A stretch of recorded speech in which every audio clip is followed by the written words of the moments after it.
Olá a todas e todos, bem-vindos novamente ao canal Inspire Fundo. Eu sou o Francisco Bosco e na nossa conversa de hoje a gente vai falar do ator e comediante Jim Carrey. Portanto, um ator muito famoso, multimilionário e que, no entanto, costumava dizer o seguinte: eu acho que todo mundo devia ficar rico e famoso para saber que essa não é a resposta.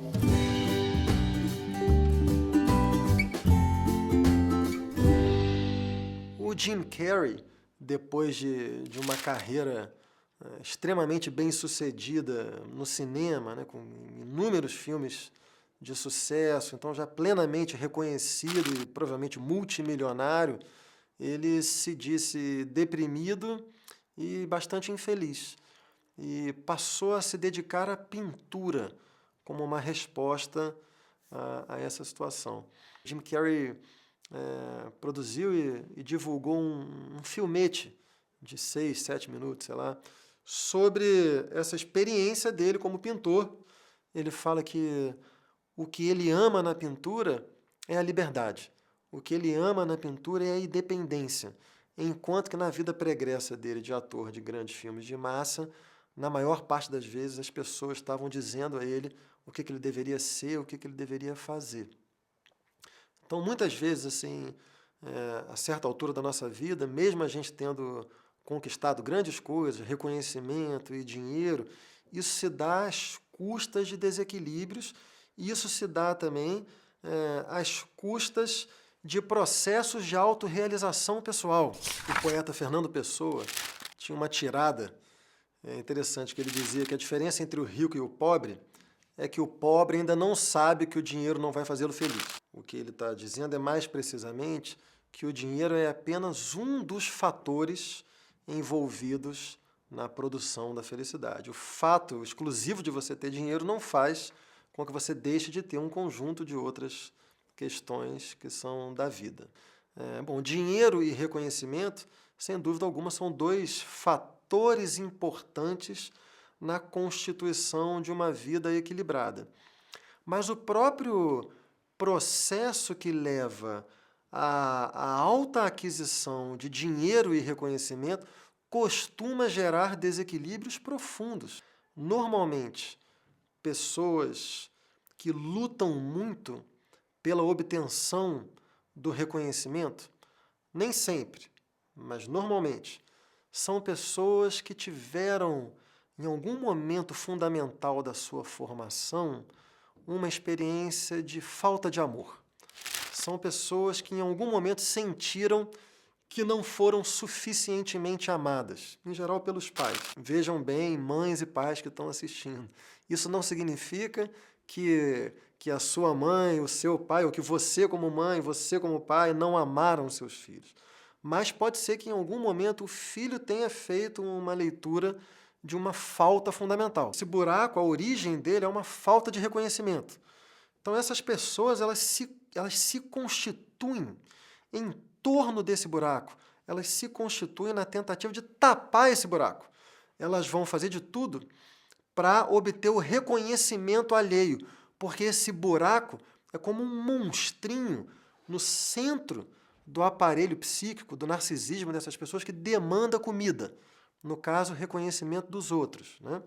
Pessoas assim, geralmente são pessoas grandes naquilo que se propõe. Você entra numa lógica em que a sua necessidade de reconhecimento ela é cada vez maior. Nunca tem fim esse processo.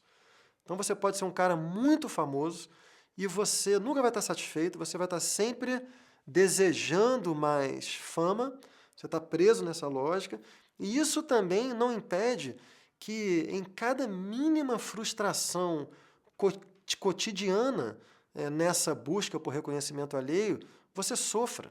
Se em algum momento ela é criticada, se ela está numa situação em que ela não é protagonista, tudo isso traz sofrimento narcísico a ela. O outro aspecto que Jim Carrey cultivou e foi muito bem sucedido na sua vida foi o dinheiro. Assim, Jim Carrey fez filmes de entretenimento de massa e, bem, isso é inseparável de uma certa lógica que é a lógica que o pensamento crítico do século XX chamou de indústria cultural.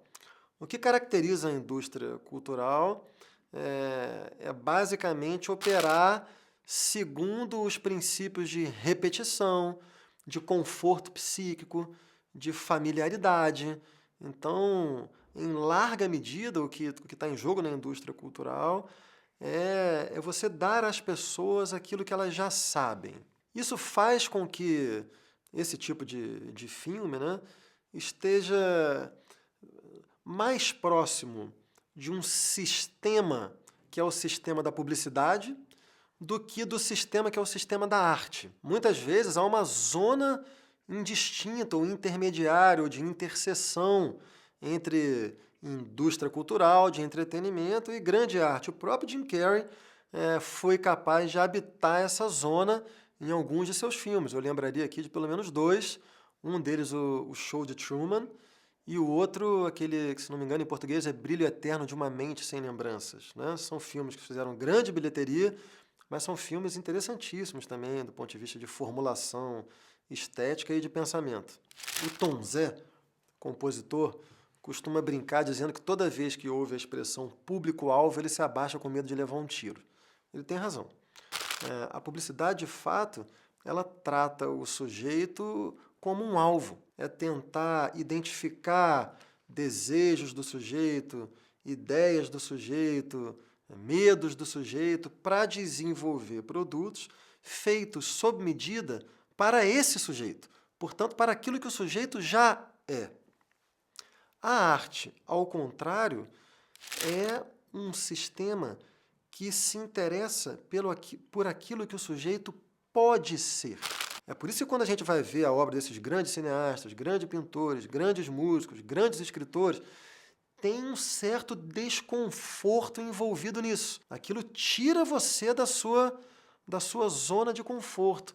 Aquilo te propõe uma experiência. A etimologia da palavra experiência é a seguinte: esse eis, prefixo grego ex, significa para fora. Esse peri, significa limite, é de onde vem perímetro, por exemplo. E esse entia, né, experiência, significa aprender, conhecer. Então, na composição da palavra, experiência significa o conhecimento que decorre de um movimento do sujeito para fora do seu limite. Então, não chega a ser surpreendente para mim que essa ida do Jim Carrey à pintura esteja, aliás, declaradamente associada a um certo enfado, a um certo tédio dele com a experiência do cinema enquanto indústria cultural. Quem viu o documentário feito com as imagens de bastidores do filme onde ele interpreta o comediante americano Andy Kaufman sabe do que eu estou falando. Quem não viu, procure saber. O Andy Kaufman era um comediante americano que não era exatamente um comediante engraçado. O que estava em jogo para ele era muito mais borrar as fronteiras entre realidade e interpretação. Então ele levava algumas situações de indefinição ao limite, em geral provocando constrangimento e perturbação nas pessoas. Quando o Jim Carrey foi convidado a interpretar o Andy Kaufman num filme, o que ele se propôs foi, de certa maneira, refazer a experiência do Andy Kaufman. Ele não interpretou o Andy Kaufman. Ele se propôs como que ser aquilo que o Andy Kaufman era. E o que o Andy Kaufman era justamente borrar essas fronteiras de interpretação e realidade. Então, a filmagem desse filme é um caos, ou uma experiência, se vocês preferirem. O Jim Carrey deixa de ser o Jim Carrey e passa a ser full-time o Andy Kaufman. Então, quando ele está filmando uma cena, quando acaba a cena, ele continua sendo o Andy Kaufman, e o Andy Kaufman era um comediante que às vezes ficava violento. Isso causou um transtorno naquele set, ele deve estar sendo processado por umas 10 pessoas até hoje. Tudo isso para dizer que quem vê aquilo sabe que você está lidando com uma pessoa que não se contentaria facilmente em fazer filmes de entretenimento de massa a vida inteira e que estaria em busca de alguma experiência humana mais interessante, como a que parece que ele está obtendo na pintura. Quanto mais a gente avança na vida, mais a nossa vida tende a ficar determinada. A maioria de nós vive segundo uma lógica mais ou menos burguesa de acúmulo, de conservação. E a gente tenta equilibrar isso na medida do possível com novidade. Mas o fato é que quanto mais a gente avança, mais a nossa vida vai ficando previsível, determinada. Né? Você tem filhos, você tem família, você tem um emprego, e isso vai fazendo com que a gente vai ficando cansado, a gente vai ficando se sentindo repetitivo, e talvez o que a gente precise seja uma experiência. Porque em determinados momentos é preciso que a gente tenha a coragem e a capacidade de se desconhecer, de sair do seu limite para se reconhecer. Então é isso, galera. Se vocês gostaram da conversa, deem seu like, se inscrevam no canal e até o próximo vídeo.